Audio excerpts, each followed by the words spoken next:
life-changing incident begins when a woman sets out for a job interview in Washington, D.C. She has no idea that within a few hours, her entire life is about to take an unexpected turn. Let's find out. The movie opens with a woman named Sawyer Scott enjoying an early morning jog. Later that day, she is scheduled for an important job interview in Washington, D.C. She hasn't told her family about it yet because she wants to surprise them after everything works out. Running short on time, Sawyer quickly packs her belongings and starts driving. Looking for a faster route, she checks her phone's GPS, which suggests an alternate road that promises to save several hours. Trusting the directions, she turns onto the unfamiliar road, unaware that this decision will lead her into an unexpected situation. At first, the drive feels completely normal. Small towns, open fields, and a few houses line the road. But as she continues, the road becomes narrower and quieter. Soon, the houses disappear and dense forest surrounds her. A little farther ahead, Sawyer notices a road closed sign. Confused, she stops to check her GPS, but it continues directing her toward the same blocked road. She turns around, but something doesn't feel right. As she drives back, a few local residents quietly watch her pass. After a while, she notices another road, but it also seems to lead nowhere. Unable to understand what's happening, she checks her phone again, only to find that it has stopped working. Elsewhere in the forest, two brothers, Hollister and Buck, are quietly dealing with the aftermath of an earlier incident. Sawyer's car passes nearby. She barely notices them, but the brothers begin to worry that she may have seen something important. They quickly get into their pickup truck and decide to follow her. Meanwhile, Sawyer turns around once again, but by now she has completely lost her sense of direction. As evening approaches, she switches off the GPS and pulls out a paper map. Parking on the side of the road, she tries to figure out where she is. A short time later, the two brothers pull up beside her. Hollister steps out and politely asks if she's lost. Sawyer shows him the map and asks for directions to Washington, while Buck quietly watches from beside the truck. At first, Hollister seems friendly and helpful. As the conversation continues, however, he starts asking personal questions, such as why she's traveling alone and whether anyone knows she's taking this route. Sawyer briefly explains that no one knows where she is and that her phone has lost its signal. After taking back her map, Sawyer heads toward her car. Hollister then invites her to stop by his house for dinner and a drink. She politely declines, explaining that she has an important interview to attend. After her refusal, the atmosphere becomes noticeably uncomfortable. Hollister stands in front of her car door, making it difficult for her to leave. Sawyer calmly asks him to step aside. As the situation becomes tense, Buck displays a sharp object in an attempt to intimidate her. Sawyer reacts quickly, creating an opportunity to get away, allowing Sawyer to escape and run into the forest. Because of her sore leg, Sawyer finds it difficult to run. Every step becomes more challenging, but she knows she can't afford to stop. Hollister and Buck continue following her through the woods, although they gradually begin to fall behind. Pushing through thick trees and dense bushes, Sawyer keeps moving deeper into the forest. After spotting a safe place, she quietly hides behind the vegetation and waits without making a sound. A few moments later, the two brothers arrive in the same area and begin looking around. They are only a short distance away, but the thick forest keeps Sawyer out of sight. Thinking quickly, she quietly tosses a small rock in the opposite direction. The unexpected sound immediately catches their attention. As they move toward it, Sawyer carefully slips away and continues deeper into the woods without being noticed. As darkness slowly begins to fall, Buck's hand is also bothering him.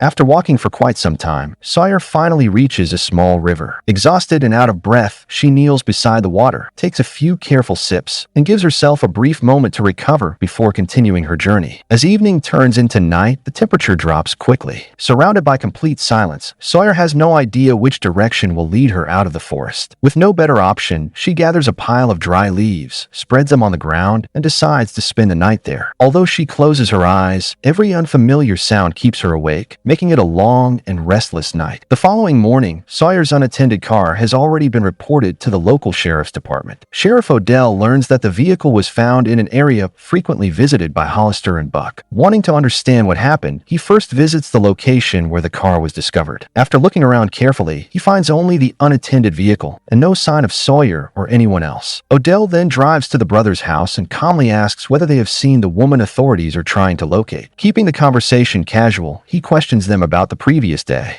Hollister explains that they passed through the area, but didn't notice anyone in need of help or any unusual situation. Buck quietly agrees with his brother's story. With no evidence to challenge their answers, Odell thanks them for their time and asks them to contact him if they remember anything that might be helpful. As soon as the sheriff leaves, the brothers realize that if the vehicle remains where it is, the authorities may soon begin searching the area more carefully. Meanwhile, Sawyer wakes up and slowly makes her way to a nearby creek. She removes the bandage, gently cleans her leg with cool water, and carefully wraps it again. Looking at the position of the sun, she tries to estimate which direction might lead her back to a road or a nearby town. Just then, she hears faint voices somewhere nearby. She immediately becomes still and listens carefully. Hiding behind a small slope, she soon realizes that the voices belong to Hollister and Buck. Before she has time to react, she notices that her car is about to roll down the hillside. She quickly moves to a safer spot and quietly watches from a distance. Working together, the brothers move the vehicle farther down the slope, making it much harder to spot. At that moment, Sawyer realizes that finding her way back has just become even more difficult. Remaining completely hidden, she carefully keeps an eye on the two brothers, hoping the right opportunity to leave safely will come soon. Hollister and Buck continue following the trail Sawyer left behind. They notice a few fresh marks on the ground and nearby leaves, making them believe she is still somewhere in the area. Without wasting any time, they continue searching deeper into the forest. As soon as they are out of sight, Sawyer quietly makes her way back to her car. The moment she sees its condition, she becomes overwhelmed with emotion. Hoping to contact someone, she reaches inside the vehicle and picks up her phone, only to discover that it has been badly damaged. With her phone no longer working, she realizes she has lost one of her biggest chances of getting help.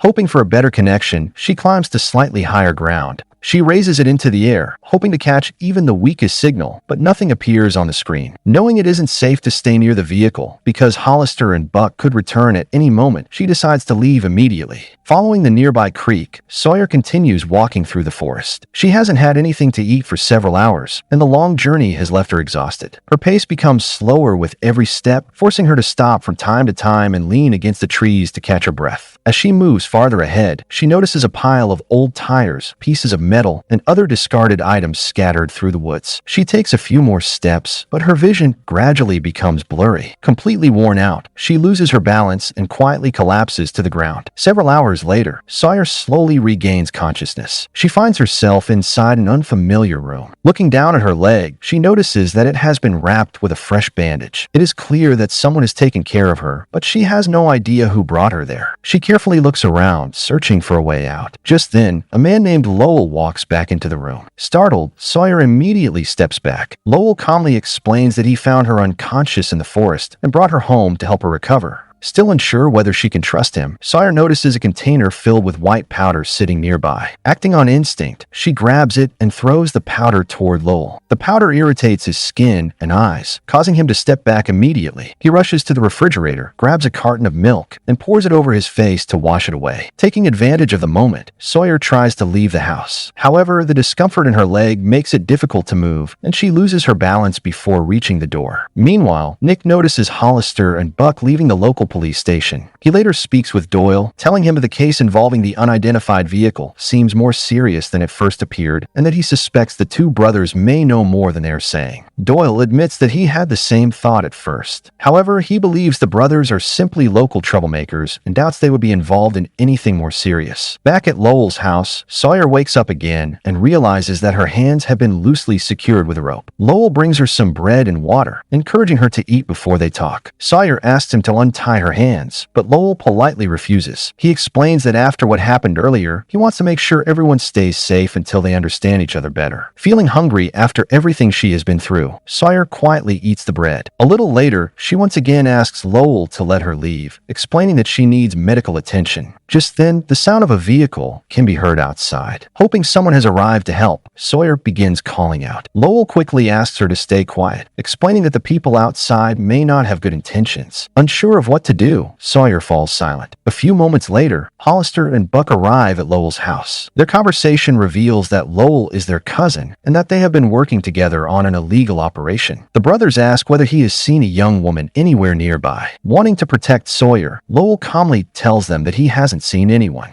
Inside the trailer, Sawyer carefully uses a chemical to weaken the rope around her wrists. Outside, as Hollister and Buck continue talking with Lowell, they gradually begin to suspect that something isn't right. They decide to step inside to take a look. By the time they enter, however, Sawyer has already slipped out through the back door. Finding no one inside, they leave the trailer and continue on their way. Meanwhile, Sawyer keeps walking until she reaches a strange area filled with old equipment and scattered items. Before she can go any farther, Lowell catches up with her and calmly asks her to return to the trailer. Back at the police station, a senior officer named Douglas arrives and becomes frustrated with Doyle over the lack of progress in the investigation. Just then, Nick informs them that the unattended vehicle has officially been reported by a couple who identified it as the car they had given to their daughter, Sawyer. Hearing this, Douglas immediately instructs everyone to locate Sawyer as quickly as possible and bring the investigation to a conclusion. Later that night, inside the trailer, Lowell looks at Sawyer and admits that she is much braver than he expected. He says she managed to free herself and escape before Hollister and Buck even came inside. Sawyer once again pleads with him to let her leave, promising she won't tell anyone about him.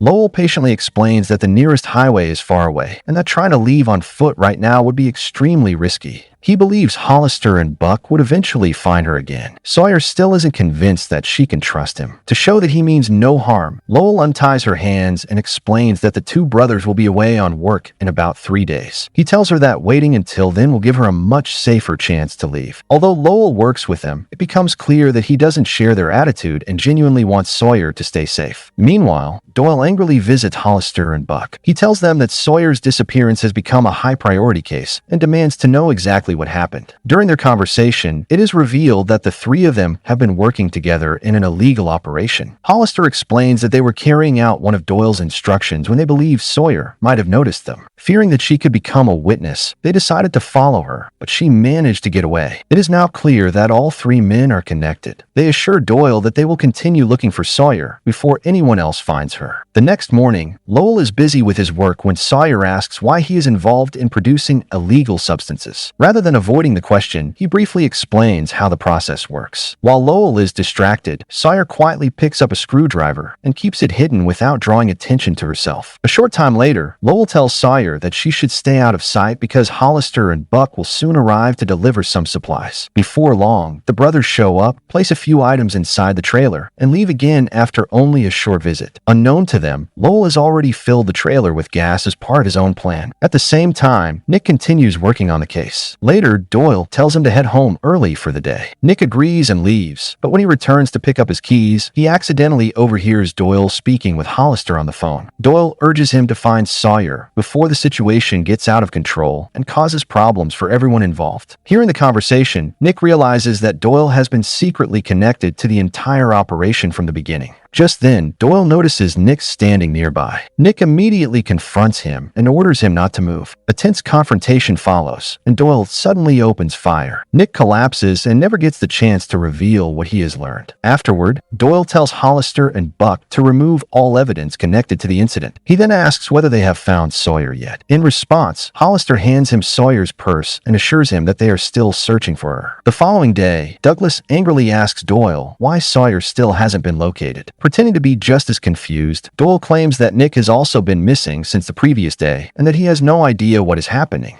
Doyle then puts another plan into motion. He opens Nick's locker and makes it appear as though Sawyer's wallet had been there all along. After seeing it, Douglas begins to suspect that Nick may somehow be connected to Sawyer's disappearance. He immediately orders his team to locate Nick as quickly as possible. Meanwhile, Sawyer and Lowell continue talking, slowly beginning to understand each other a little better. By now, Sawyer has started to trust Lowell. As they spend more time talking, it becomes clear that Lowell has begun to care about her as well. Just then, they notice Doyle driving toward the trailer. Sawyer quickly hides inside. Doyle has started to suspect that Lowell may be keeping something from him. Standing outside, Lowell firmly tells Doyle not to come any closer. Doyle angrily responds that Lowell doesn't scare him, reminding him that he's a law enforcement officer while Lowell is involved in an illegal operation. After a tense exchange, Doyle eventually leaves. From inside the trailer, Sawyer hears the entire conversation. Lowell returns and explains that Doyle is the person behind the entire operation and the one giving all the orders. He reassures Sawyer that there's nothing to worry about for the moment because Doyle has gone. A short time later, Hollister and Buck arrive to collect another supply. Lowell steps outside, hands over what they came for, and sends them on their way. As they leave, Hollister notices two different sets of footprints on the trailer steps. The discovery makes him suspicious, but he chooses not to say anything and quietly leaves. Back inside, Lowell tells Sawyer that the brothers are heading to another town for work. He plans to wait until evening before taking her to the state police station, believing it will be much safer then. Sawyer thanks him for helping her and asks why someone as kind as him is involved in such a dangerous lifestyle. She encourages him to leave everything behind and start over. As they talk, she returns the screwdriver she had secretly kept earlier. Lowell smiles and tells her to keep it with her, saying it might come in handy if an unexpected situation arises. Without warning, Hollister and Buck suddenly return and walk straight into the trailer. The moment they see Sawyer, all their suspicions are confirmed. The atmosphere immediately becomes tense. Trying to calm everyone down, Lowell tells them to relax and promises to explain everything. He then asks Sawyer to make coffee for everyone. In reality, he is only putting on an act, pretending that Sawyer has been working with him all along. He continues the story in an attempt to convince the brothers that there is nothing unusual happening. While everyone is distracted, Sawyer quietly puts a container inside the microwave without drawing anyone's attention. To keep Hollister and Buck focused on him, Lowell asks Sawyer to come and sit beside him. Watching the scene unfold, Hollister laughs and jokingly comments that Lowell has everything under control. A few moments later, Buck notices an unusual sound coming from the microwave and walks over to check it. Suddenly, a loud impact shakes the entire trailer, throwing everyone into confusion. Sawyer and Lowell manage to make it outside, but Lowell is badly shaken and unable to continue. Knowing he can't go any farther, he urges Sawyer to leave without him. She doesn't want to abandon him, but before she can help, Hollister makes his way out of the trailer.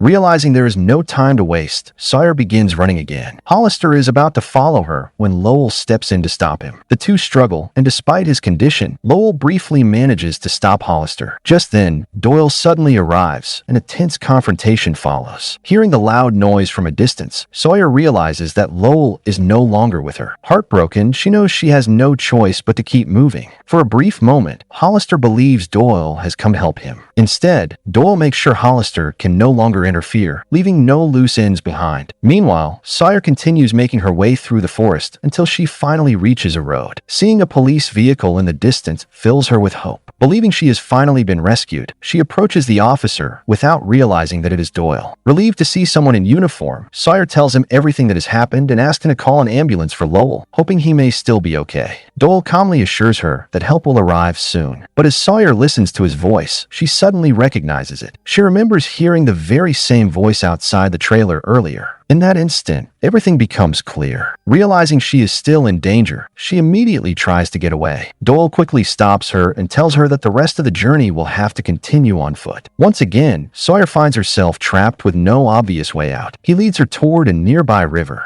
Sawyer pleads with him to let her go, but he forces her farther into the water. A tense struggle follows as Sawyer desperately tries to break free. At the critical moment, she remembers the screwdriver Lowell told her to keep. Using it, she creates just enough of an opportunity to break free from Doyle's grip. After a final confrontation, Sawyer finally escapes. Exhausted but determined, she slowly makes her way back to the road. By then, more police officers have arrived in the area. However, after everything she has experienced, it is clear that Sawyer's trust has been deeply shaken. Without looking back even once, she quietly walks away. And with that, the story comes to an end. I hope you enjoyed this movie. If you did, don't forget to like the video, subscribe to the channel, and I'll see you in the next recap.